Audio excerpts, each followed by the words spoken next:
Welcome to Power Charting. I'm Bruce Fraser, your host. Dr. Hank Pruden and I, when we taught the Wycoff method in graduate school at Golden Gate University, we used the case study method. Dr. Pruden, over many years, really showed me the value of doing case study analysis, and nobody was better at it than him. So I like to use the case study method. It's a different shift or paradigm here when we're doing video than it is in the classroom where we have better interaction. And I apologize for that. We're just sort of stuck with it. And hopefully we can be in a classroom together where we can do this type of analysis because it's a whole lot of fun.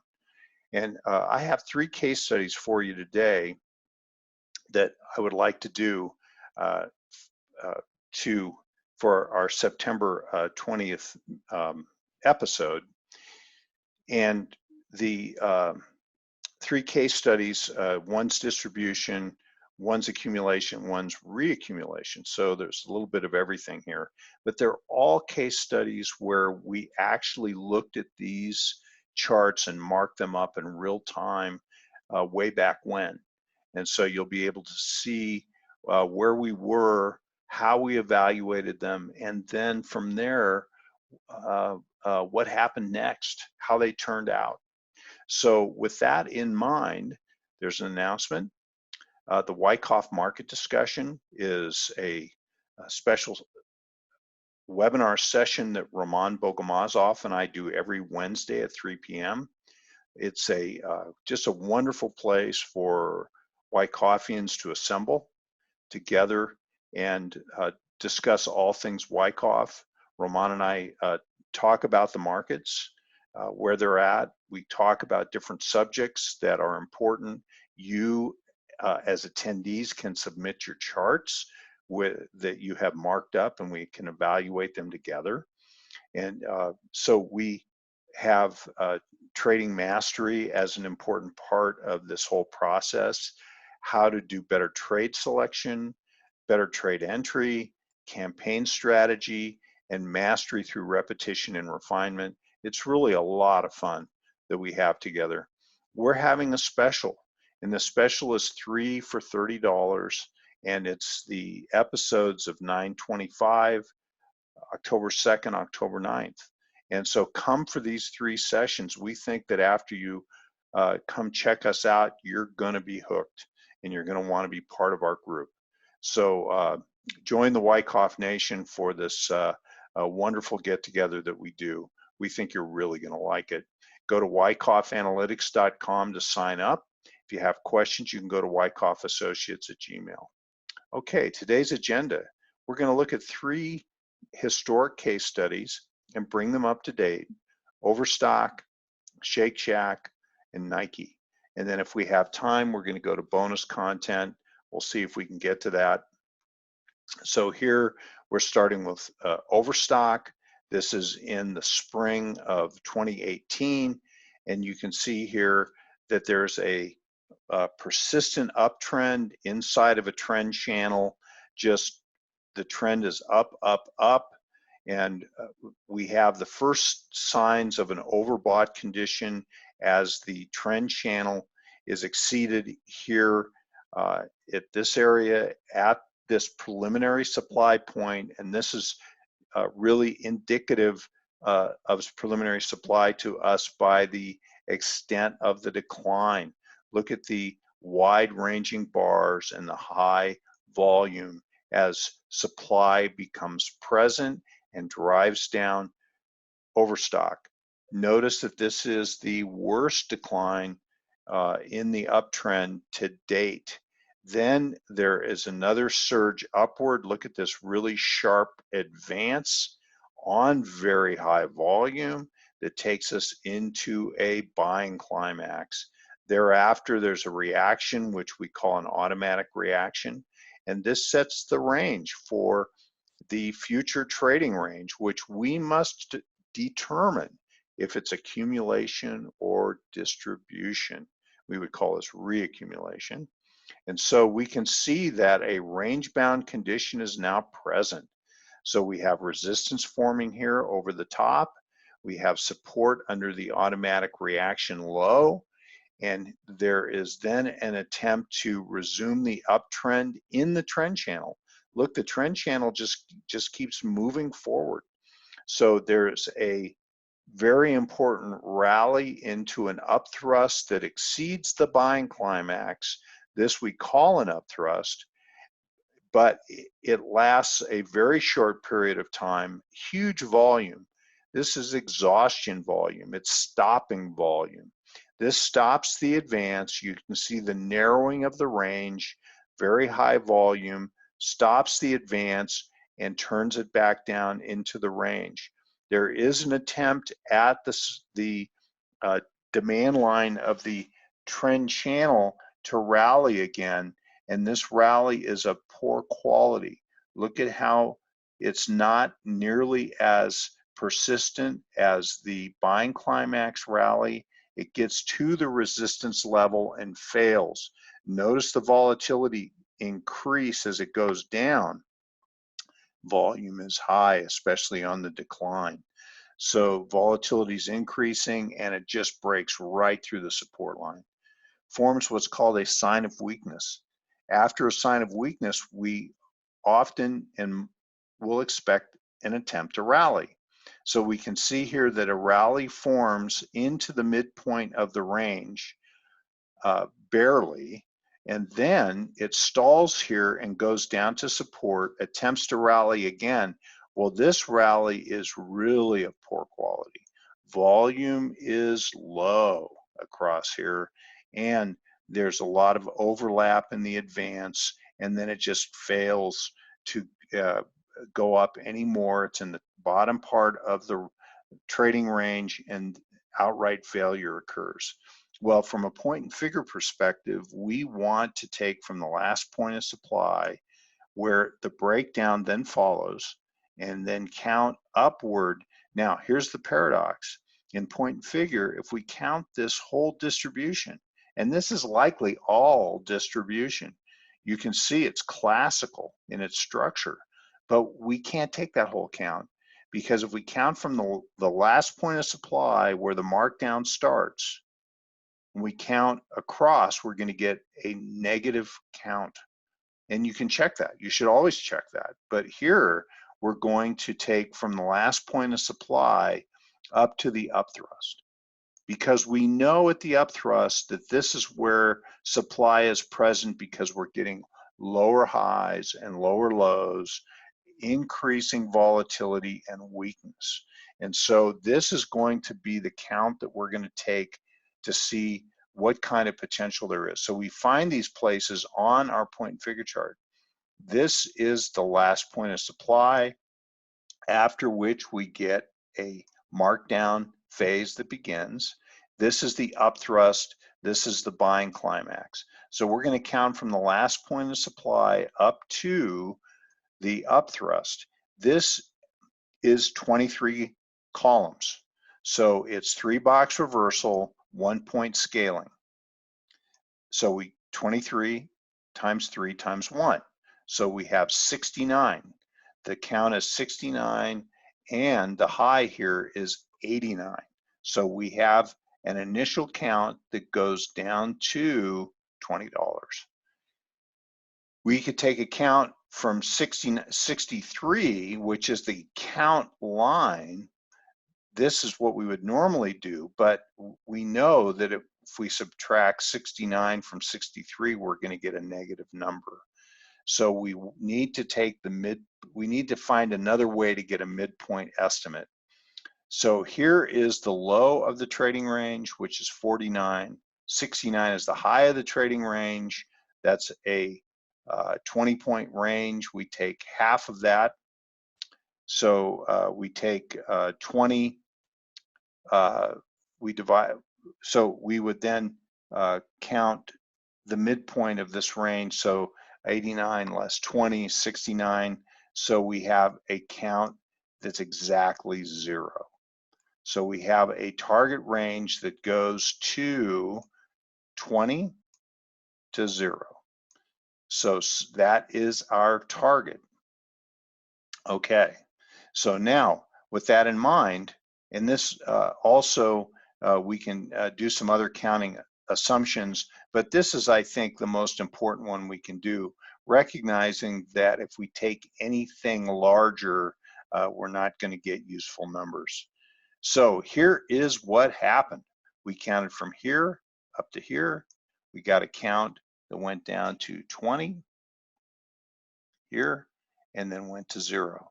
Half of the difference between 20 and 0 is 10. And so the midpoint of our count is 10. And you can see that is around the area of the low.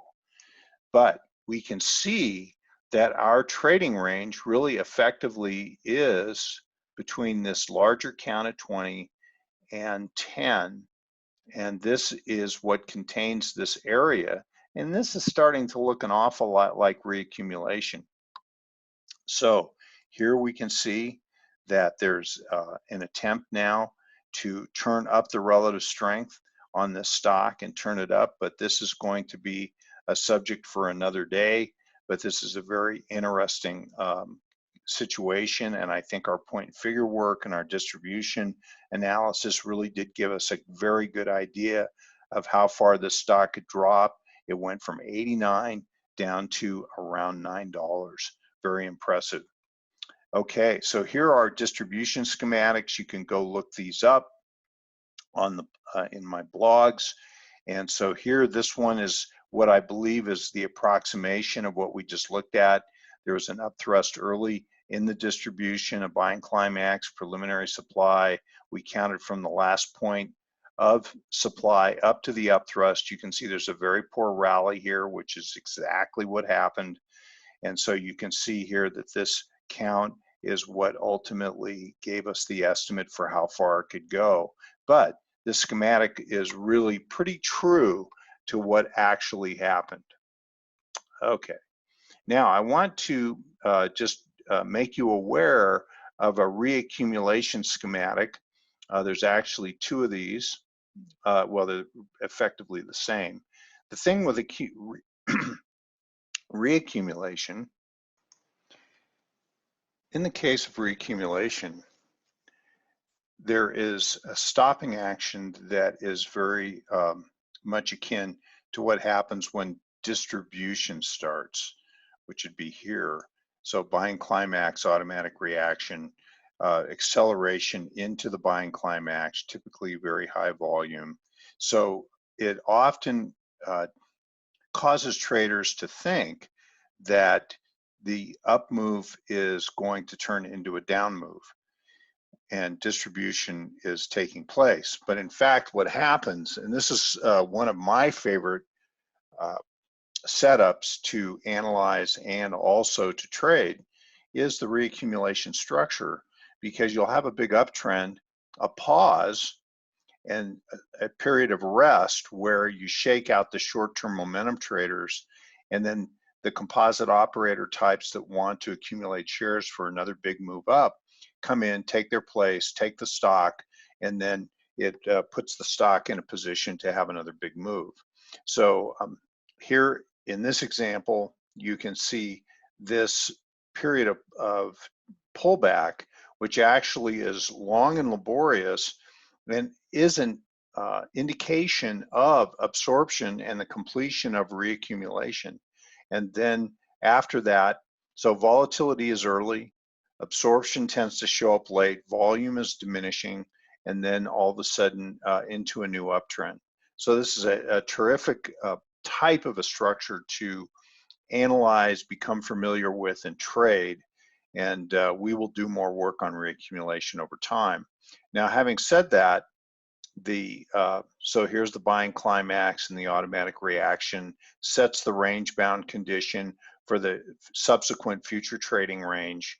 And then you can see typically higher lows throughout. So low, higher low, uptrend.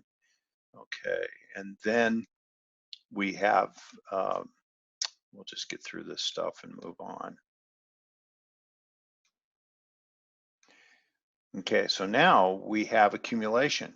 Two types of accumulation which have similar characteristics. You can see here the laborious decline that ultimately in this case ends up in a spring type action, which is a brief decline through the lows of the selling climax in the secondary test.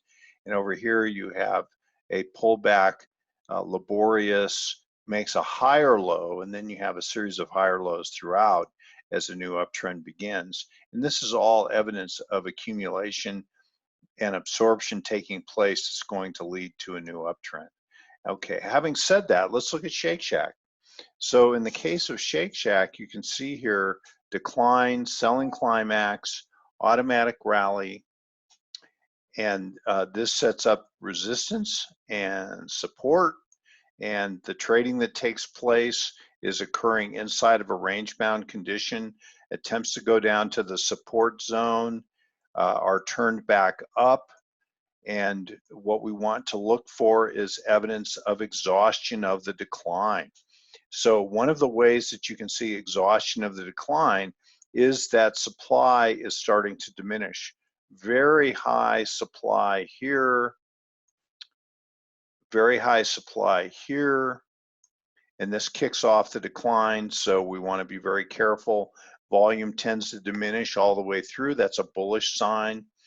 Good volume off the lows is a bullish sign, but we have volume here which is coming in on the way down. This big bar here has a lot of supply in it and big wide spread, but it stops at the realm of the support area of the low and then has an attempt to rally, but the rally cannot get up to resistance.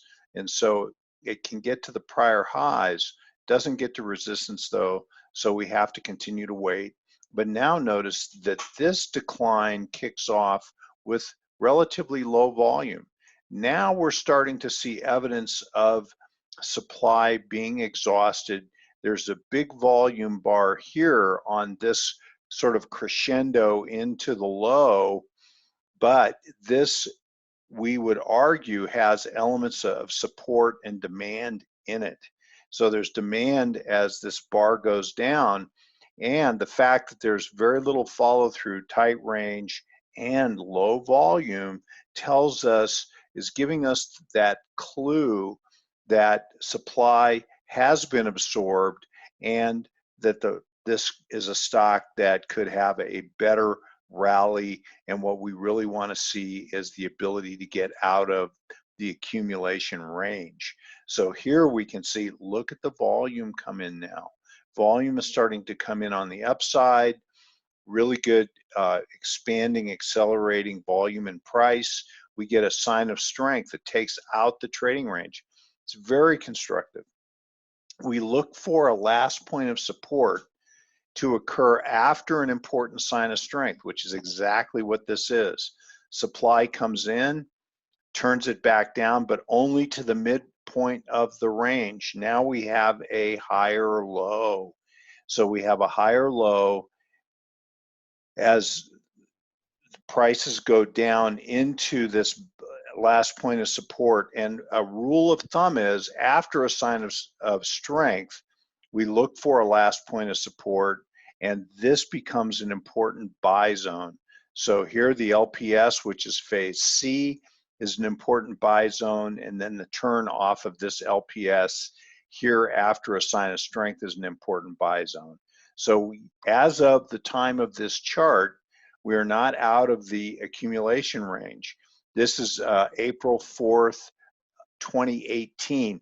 This was a chart that I presented on Market Watchers Live at that time and said this looks like accumulation. Well, once we see accumulation, we want to do the point and figure chart to see what kind of potential there is. So we take two counts. The more conservative count is from the last point of support, the test of the low.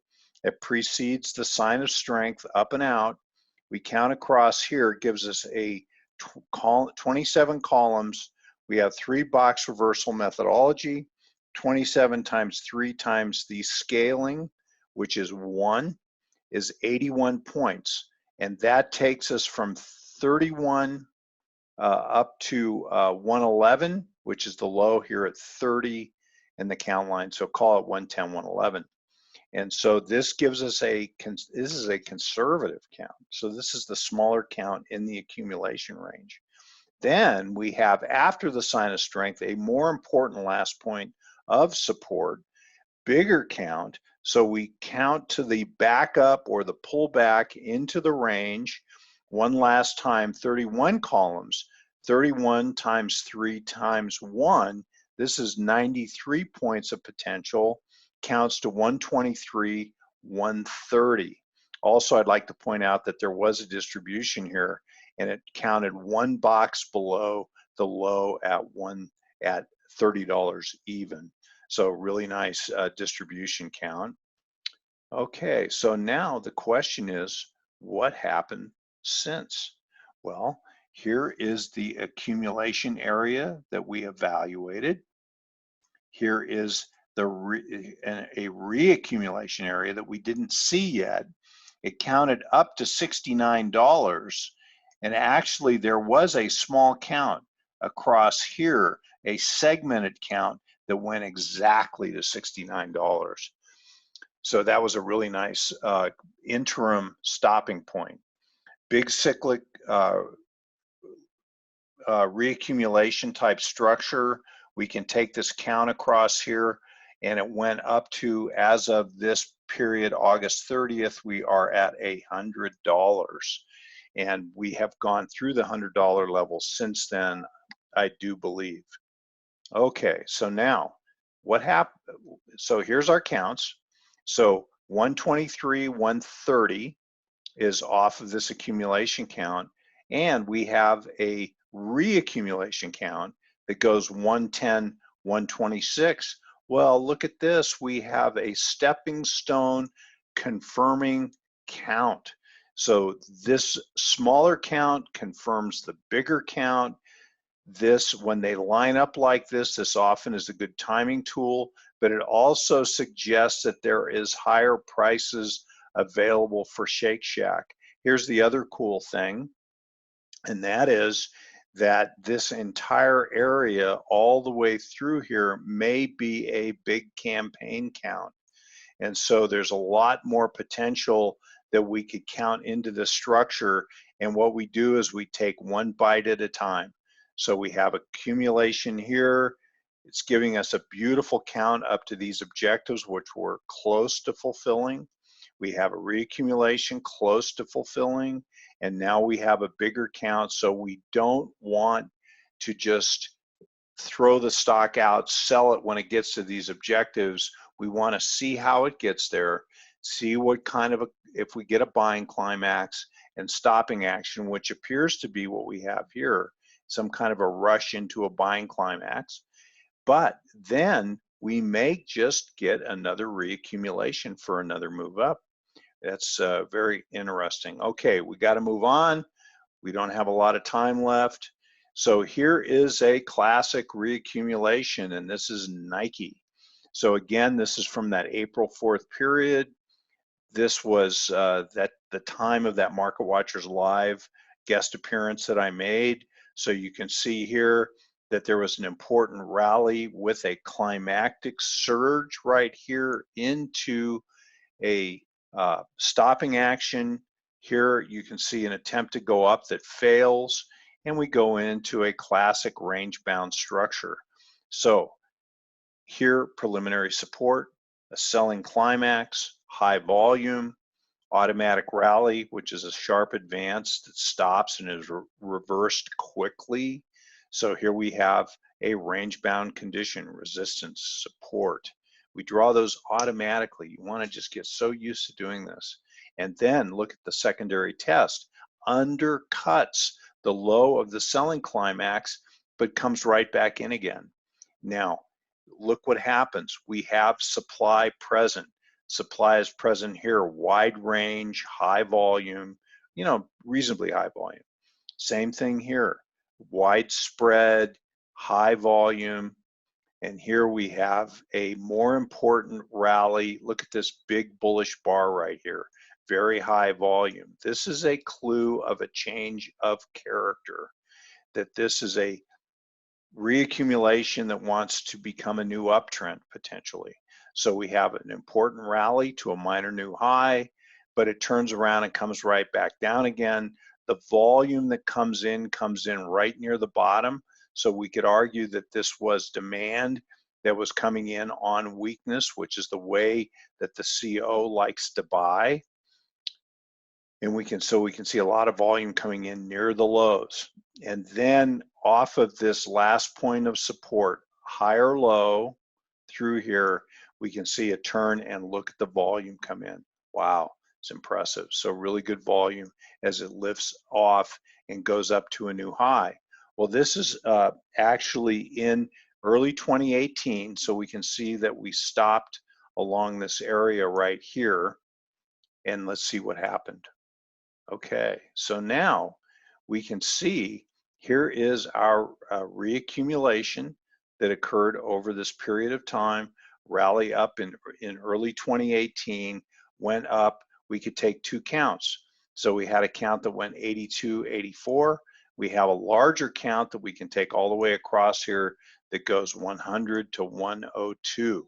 So what happened after that? Because as of this time, April 4th, 2018, we're only at 70. So we've gone up and out, but now we're stalling and we're hanging out here. So what took place? So here is the area that we just analyzed. It stalled here and then went into what appears to be another reaccumulation type structure, not uncommon. So we're evaluating this area here, and we're evaluating this area here. Let's see what we get from a count perspective. Okay, so we're going to do this count right now. So this is through August 30th of 2019. So here's our count, traditional scaling, one box reversal. So we have 2, 4, 6, 8, 10, 12, 13. So we have 39, 39 across. Let's draw this in right here. So we have 39 plus 77. So that takes us to 116 up here. So this area right here was where we got this new reaccumulation. And so here we can see this count here again, takes us up to this area. So, and this, don't forget, this count took us to 102 to 100 right here. So we have this larger count, and then we have this count here, and they are confirming. And so we have the potential here to continue on higher from this $85 level and now start to turn up and go up to this count right here that we have been evaluating and considering now since early 2018. So this is the thing that we look for, these reaccumulation structures. Okay, so with that, the only other thing I want to show you is this is a recent chart of Papa John's Pizza. Here's what appears to be an accumulation type structure.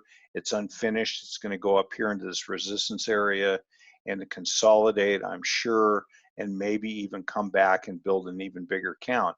But the count we have now, which is in the area of $48 as of August 27th, counts 95 to 99 and could grow larger.